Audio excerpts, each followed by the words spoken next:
नमस्कार मंडळी, मी नंदिनी माझ्या यूट्यूब चॅनलवर तुमचं खूप मनापासून स्वागत करत आहे। तुमच्या मनातील सर्व चांगली इच्छा स्वामी महाराज पूर्ण करो ही स्वामींच्या चरणी प्रार्थना करते आणि आजच्या व्हिडिओला सुरुवात तर पहा, उद्या 14 जानेवारी आहे। उद्या आलेले आहे भोगी आणि 15 जानेवारी मकर संक्रांती आलेली आहे। तर पहा, मकर संक्रांत हा सण जो आहे तर तो आपल्या हिंदू धर्मामध्ये अतिशय महत्त्वाचा आणि विशेष सण मानला जातो आणि या वर्षीचा हा पहिला सण असल्यामुळे या सर्वजण हा सण अतिशय उत्साहाने आणि आनंदाने साजरा केला जातो। आणि त्याचबरोबर या दिवशी पहा, जे पुरुष असतात, जे लहान मुलं असतात, मोठे मुलं असतात, ते पतंग उडवत असतात। त्याचबरोबर पहा, या दिवशी तिळगुळ घ्या गोड गोड बोला असं बोलून आपण तिळगुळ द्यायचे आहेत आणि जे जुने रुसवे फुगवे आहेत तर ते विसरून सर्वजण आनंदाने हा साजरा करतात। तर पहा, हा सण एकूण 3 दिवस चालतो। कारण पहा, पहिला दिवस जो आहे तर तो येतो भोगीचा, तो 14 जानेवारीला आहे आणि 15 जानेवारीला मकर संक्रांत आणि तिसराच दिवस जो आहे तो किंक्रांत आणि असा एकूण 3 दिवस चालणारा हा सण आहे।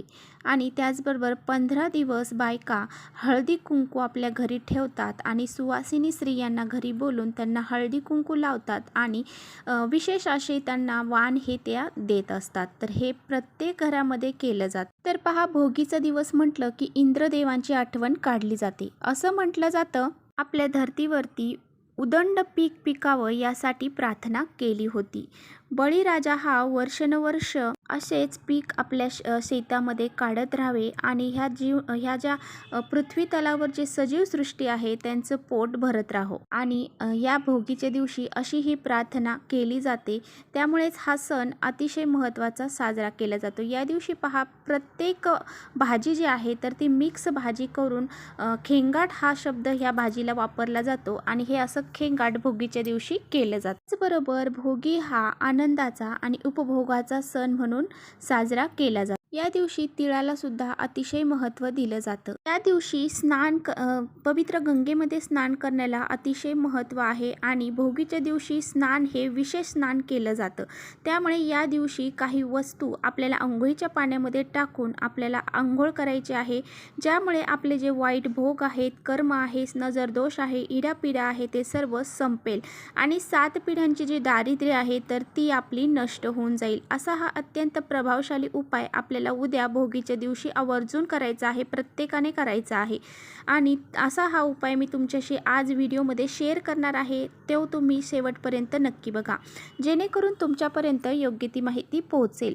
आणि तुम्ही जर आपल्या चॅनलवरती नवीन असाल तर चॅनलला सबस्क्राईब करा आणि असेच माहितीपूर्ण व्हिडिओ पाहण्यासाठी बेल आयकॉनलाही प्रेस करा, म्हणजे मी जेव्हा नवीन व्हिडिओ अपलोड करेन त्याचं नोटिफिकेशन तुम्हाला मिळेल आणि तुम्ही एकही व्हिडिओ मिस करणार नाही।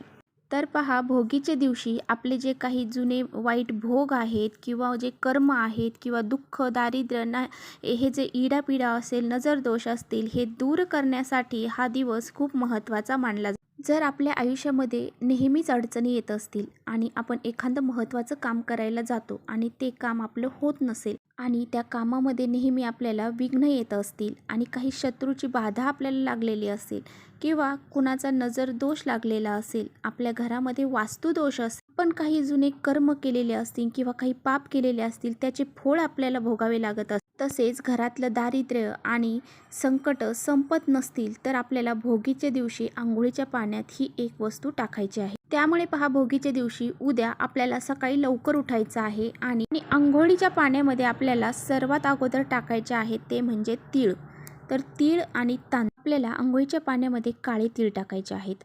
आता पहा, काळे तीळ तुमच्याकडे नाहीत तर व्हाईट तीळ आपल्याला आणायचेच आहेत आणि ते सुद्धा या पाण्यामध्ये टाकायचे आहेत आणि काळे पांढरे दोन्ही जरी टाकले तरी चालते। त्यामुळे बघा, आपले जे जुने भोग असतील, वाईट कर्म असतील तर ते नष्ट होऊन जातात। त्याचबरोबर आपल्याला आंघोळीच्या पाण्यामध्ये थोडीशी हळद देखील टाकायची आहे। हळद आपण आंघोळीच्या पाण्यामध्ये टाकल्यामुळे आपला गुरुग्रह हा मजबूत होत असतो, त्याचबरोबर दुःख आणि दारिद्र्य हे दूर होत असतं, नकारात्मकता ही दूर होत असते। त्याचबरोबर या दिवशी गंगेमध्ये स्नान करण्याला खूप महत्त्व आहे। त्यामुळे या दिवशी या पाण्यामध्ये आपल्याला थोडंसं गंगाजल आवर्जून टाकायचं आहे। गंगाजल तुमच्याकडे नाही तर तुम्ही गोमित्र असेल ते टाकलं तरी चालेल। आणि भोगीच्या दिवशी पहा, आपल्याला आवर्जून केस हे धुवायचे आहेत आणि लहान बाळापासून ते मोठ्या माणसांपर्यंत सर्वांनी आपल्याला भोगीच्या दिवशी केस हे धुवायचे आहे, डोक्यांवरून आपल्याला आंघोळ करायची आहे। तर पहा ही आंघोळ करताना आपल्याला कशी करायची आहे। पहिला मग भरून घ्यायचा आहे, उजव्या खांद्यावरती टाकायचा आहे, दुसरा मग भरून घ्यायचा आहे, डाव्या खांद्यावरती टाकायचा आहे, तिसरा मग भरून घ्यायचा आहे,